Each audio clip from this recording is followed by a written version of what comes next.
Assalamualaikum warahmatullahi wabarakatuh. Perkenalkan, nama saya Siti Nurhalisah Dwi Rizky. Di sini saya akan menjelaskan beberapa pertanyaan dari soal UAS basis data. Yang pertama ada soal tentang pemahaman Entity Relationship Diagram. Konteksnya, Jakarta Books adalah sebuah perpustakaan online yang menyediakan buku, majalah, jurnal, dan artikel. Mereka ingin membuat sistem yang efisien untuk mengelola inventaris, transaksi peminjaman, dan anggota perpustakaan. Jakarta Books memiliki beberapa cabang di seluruh kota, dan setiap cabang memiliki inventaris tersendiri. Persyaratannya, setiap buku, majalah, jurnal, dan artikel memiliki judul unik, tahun terbit, penulis, dan ID unik. Buku dan majalah diidentifikasi dengan ISBN. Sementara, jurnal dan artikel memiliki ISSN. Buku bisa memiliki lebih dari satu penulis. Yang kedua, anggota dapat meminjam lebih dari satu item pada waktu dan setiap item hanya dapat dipinjam oleh satu anggota pada waktu tertentu. Anggota harus terdaftar di cabang tertentu, tetapi bisa meminjam dari cabang manapun. Yang ketiga, transaksi peminjaman mencatat tanggal peminjaman, tanggal pengembalian, dan denda jika ada. Setiap transaksi terkait dengan satu anggota dan satu atau lebih item. Yang keempat, cabang memiliki alamat unik, nomor telepon, dan manajer. Setiap cabang juga memiliki koleksi item tertentu yang bisa berbeda dengan cabang lain. Yang kelima, sistem perlu mengelola reservasi untuk item yang sedang dipinjam. Anggota bisa mereservasi maksimal 3 item yang tidak tersedia.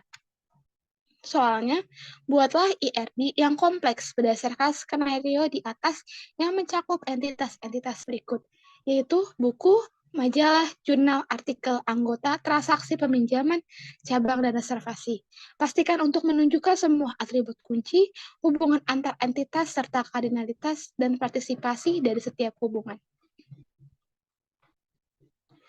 Berikut adalah IRD dari Jakarta Books. Di sini kita bisa lihat ada sebuah tabel anggota, di mana anggota ini memiliki ID anggota, nomor telepon anggota, alamat anggota, nama anggota, tanggal daftar, dan ID cabang. Anggota ini memiliki hubungan dengan reservasi, yaitu hubungan entitasnya yaitu melakukan. Reservasi ini memiliki ID reservasi sebagai primary key, dan reservasi ini memiliki beberapa entitas yaitu jumlah item, ID reservasi, tanggal reservasi, ID item, ID anggota. Hubungan kardinalitas antara anggota dan reservasi yaitu one to many optional.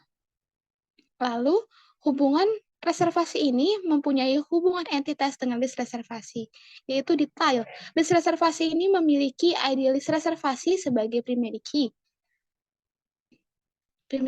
Dan hubungan kardinalitas antara reservasi dengan list reservasi yaitu many to one.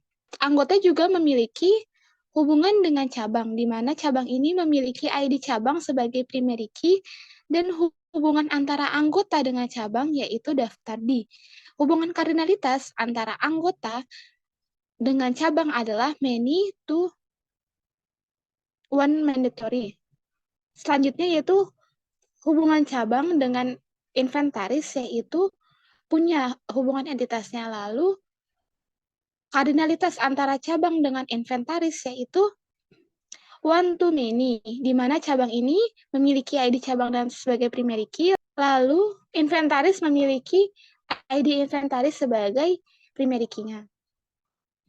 Di sini lalu ada majalah memiliki hubungan entitas dengan inventaris, yaitu many to one, di mana hubungan entitasnya yaitu relationship, dan majalah ini memiliki ID item sebagai primary key, lalu inventaris memiliki ID inventaris sebagai primary key. Lalu hubungan majalah dengan penulis, yaitu hubungan entitasnya yaitu ditulis, di mana penulis ini memiliki ID penulis sebagai primary key. Lalu hubungan kardinalitas antara majalah dengan penulis yaitu many to one.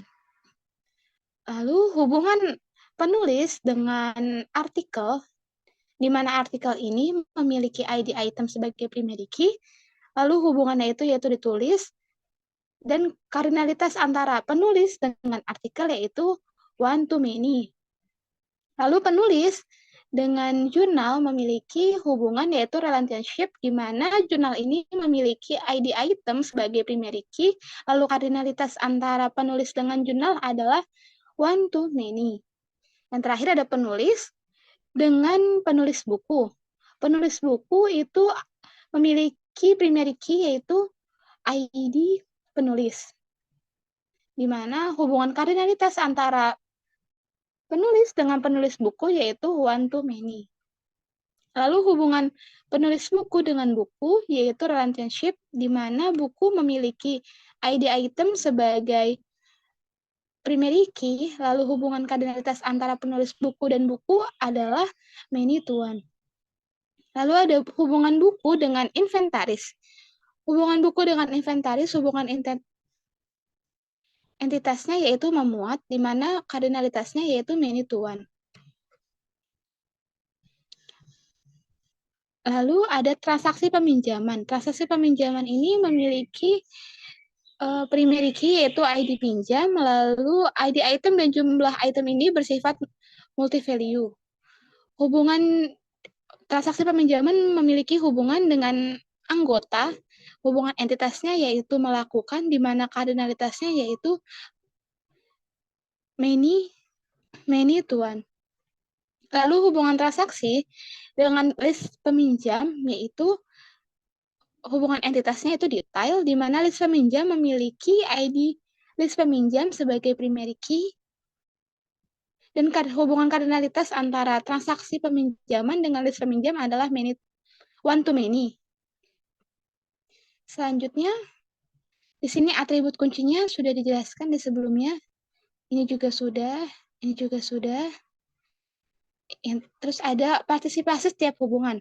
Anggota dan cabang hubungannya total, cabang dan inventaris hubungannya total, inventaris dan buku hubungannya total, inventaris dan majalah hubungannya total, inventaris dan jurnal hubungannya total, inventaris dan artikel hubungannya total, anggota dan transaksi peminjaman total, transaksi peminjaman dan list peminjaman total, list peminjaman dan inventaris total, anggota dan reservasi parsial, reservasi dan list reservasi total, list reservasi dan inventaris total, majalah dan penulis total, artikel dan penulis total, artikel dan penulis total, penulis buku dan penulis itu total, terus ada buku dan penulis buku itu total.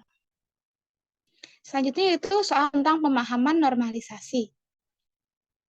Kita memiliki tabel awal tabel itu berisi ID mahasiswa, nama mahasiswa, ID dosen, nama dosen, alamat dosen, ID program studi, nama program studi, ID fakultas, nama fakultas, ID mata kuliah, nama mata kuliah, ruangan, semester, tahun, jadwal kuliah, dan nilai. Yang pertama, bentuk normalisasinya itu ada bentuk 1NF. Karena tidak ada data yang memiliki multi-value, maka tabel awal ini sudah merupakan bentuk 1NF. Tabel yang sebelumnya sudah merupakan bentuk 1NF. Yang kedua yaitu bentuk 2NF. Dikarenakan adanya ketergantungan parsial, di mana beberapa kolom non-key bergantung pada sebagian primary key dan bukan secara keseluruhan, maka diperlukan proses normalisasi kedua. Agar memenuhi 2NF, langkah yang perlu diambil adalah memisahkan tabel dengan dua entitas terpisah. Dengan demikian, setiap tabel yang memiliki primary key yang unik dan setiap kolom akan sepenuhnya bergantung keseluruhan pada primary key. Di sini terdapat dua tabel yang dimana sama-sama berisi ID fakultas dan nama fakultas. Namun pada tabel yang pertama ini memiliki nama fakultas yang sama. Oleh karena itu, kita akan menghilangkan data yang duplikat ini menjadi satu. Pada tabel fakultas terdapat nama fakultas yang sama. Oleh karena itu, kita akan menghapus salah satunya. Yang ini kita hapus salah satunya, yaitu F6. Yang kedua, terdapat dua tabel lagi yang berisi ID program studi, nama program studi, dan ID fakultas. Pada tabel program studi ini terlihat sama namun dengan ID program studi yang berbeda. Ini ekonomi dan psikologi memiliki data yang duplikat di sini. Oleh karena itu, kita akan menghapus salah satunya, yaitu pada ID PS16 dan PS17. Karena sebelumnya ID program studi PS16 dan PS17 sudah dihapus, maka kita akan mengganti PS17 dengan PS10, lalu PS16 menjadi PS11. Selanjutnya, karena sebelumnya ID program studi PS16 dan 17 sudah dihapus, maka mengganti, jadi ini diganti lagi. PS17 menjadi PS10, PS16 kita ganti jadi PS11. Lalu diperoleh tabel akhirnya, yaitu tabel dosennya seperti ini, tabel mata kuliahnya seperti ini, terus tabel nilainya seperti ini. Lalu selanjutnya ada bentuk 3NF. Dalam setiap tabel yang telah dinormalisasi ke tingkat 2NF, tidak ada ketergantungan fungsional transitif pada setiap atribut yang terdapat dalam primary key. Oleh karena itu, tabel tersebut sudah memenuhi bentuk normalisasi ketiga. Terus selanjutnya ada bentuk DCNF. Dalam setiap tabel yang sudah mencapai tingkat normalisasi 2NF, telah dipastikan bahwa aturan BCNF terpenuhi, di mana setiap determinan yang bukan kunci sepenuhnya bergantung pada kunci utama. Oleh karena itu, tabel tersebut sudah berada dalam bentuk BCNF. Terus selanjutnya ada bentuk 4NF. Dalam setiap tabel yang sudah dinormalisasi ke tingkat 2NF, tidak ada ketergantungan multivariabel, yang berarti tidak ada ketergantungan fungsional yang melibatkan atribut non-key terhadap atribut non-key lainnya di luar primary key. Oleh karena itu, tabel tersebut sudah memenuhi persyaratan bentuk normalisasi tingkat keempat. Yang terakhir ada bentuk 5NF. Bila setiap tabel yang telah dinormalisasi hingga tahap 2NF, tidak terdapat dependency join, sehingga tabel tersebut sudah mencapai bentuk normalisasi tingkat kelima. Selanjutnya ada desain relasional. Itu ada tabel fakultas, berisi ID fakultas sebagai PK, nama fakultas. Selanjutnya ada tabel program studi, berisikan ID program studi sebagai primary key, lalu nama program studi, dan ID fakultas sebagai FK. Selanjutnya ada tabel mahasiswa, yaitu ada ID mahasiswa sebagai PK, nama mahasiswa, dan ID program studi sebagai FK. Selanjutnya ada tabel jadwal, yaitu ada ID jadwal PK, ID mata kuliah FK, ID dosen FK, ID program studi FK. Lalu ada ruangan, integer, semester, tahun, itu bersifat integer, jadwal mata kuliah. Terus selanjutnya ada tabel dosen, ada ID dosen sebagai PK, nama dosen, alamat dosen. Selanjutnya ada tabel mata kuliah, yaitu ada ID mata kuliah PK, nama mata kuliah. Terus ada terakhir ada tabel nilai yang berisikan ID mahasiswa PK, FK, ID jadwal PK, FK, dan nilai teacher. Data definition language atau DDL SQL, yaitu pertama kita buat get data yang berisikan ID fakultas tadi, varchar 3 sebagai primary key, lalu fakultasnya varcharnya 50. Selanjutnya ada create table, program studi, kita buat berisi ID program studi varcharnya 4 sebagai primary key, lalu nama fakultas, nama program studi varchar 50, lalu ada ID fakultas, di mana foreign key-nya ini dari ID fakultas, referensi fakultas dari sini. On delete set null. Terus create table mahasiswa berisikan ID mahasiswa sebagai primary key, lalu mahasiswa, lalu ada ID program studi, di mana foreign key-nya ini yaitu ID program studi dengan referensinya itu program studi dari sini. Selanjutnya ada create table jadwal. Ini berisikan ID jadwal varchar primary key sebagai primary key, lalu ID mata kuliah, lalu ada ID dosen, ID program studi, ruangan, semester, tahun, jadwal mata kuliah. Lalu foreign key-nya ini ada ID mata kuliah, di mana referensinya mata kuliah, referensinya mata kuliah di ID mata kuliah. Lalu ada foreign key-nya ID dosen, referensinya dosen, ID dosen. Lalu ada foreign key-nya ID program studi, referensinya program studi, ID program studi. Lalu create table dosen, ID dosen varchar, nama dosen, alamat dosen. Masih ada lanjutannya, itu ada create table mata kuliah yang berisikan ID mata kuliah sebagai primary key, lalu nama mata kuliah. Terus ada create table nilai, Itu ada ID mahasiswa, ID jadwal, dan nilai. Primary key-nya itu ID mahasiswa dan ID jadwal.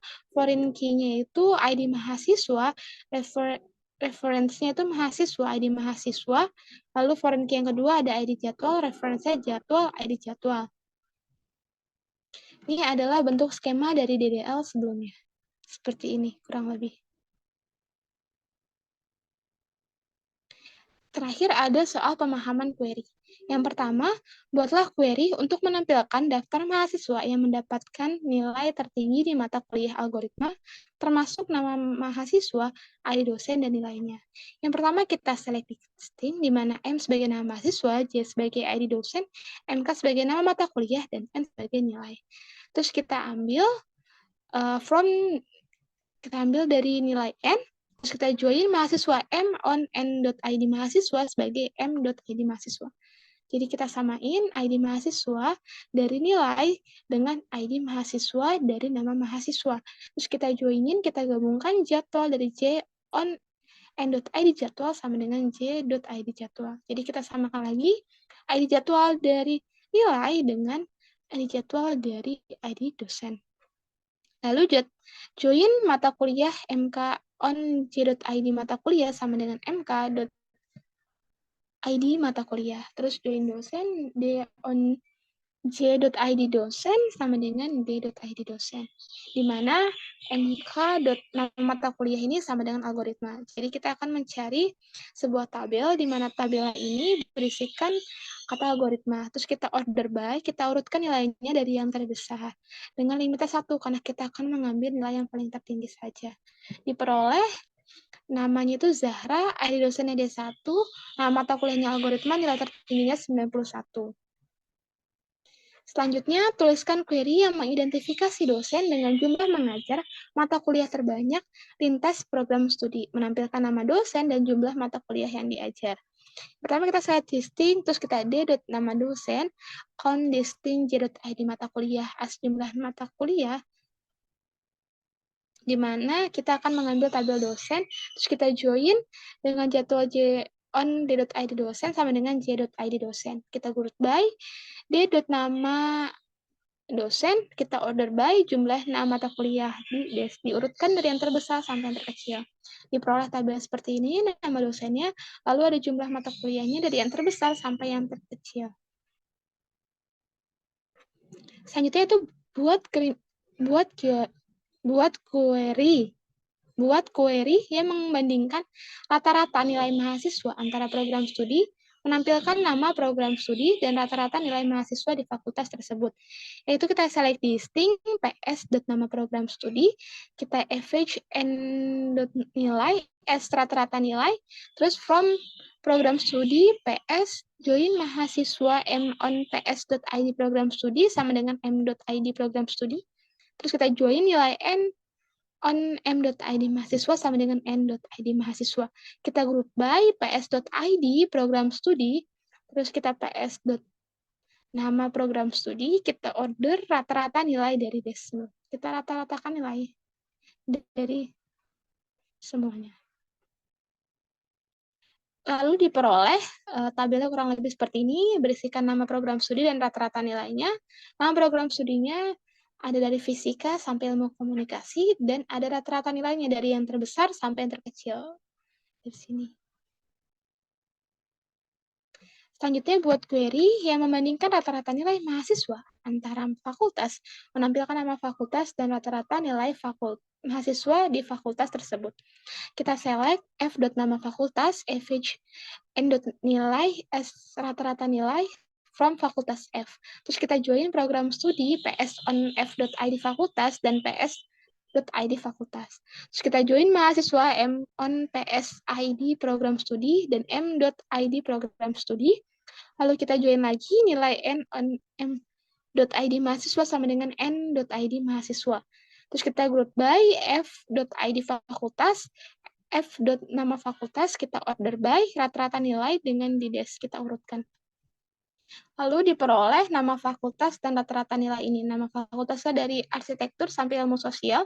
Dengan rata-ratanya ini paling tinggi ada 91,5 dan paling rendah adalah 86,5. Selanjutnya ada tuliskan query yang membandingkan rata-rata mahasiswa di semua mata kuliah yang diajar oleh masing-masing dosen. Tampilkan nama dosen mata kuliah yang diajar dan rata-rata nilai mahasiswa dalam mata kuliah tersebut. Yang pertama kita side listing, d.nama dosen, mk nama mata kuliah, kita average n.nilai as rata-rata nilai from dosen D, kita join jadwal J on d.id dosen sama dengan j.id dosen. Kita join mata kuliah mk on j.id mata kuliah dan mk.id mata kuliah. Kita join nilai n on j.id jadwal dan n.id jadwal. Kita group by d.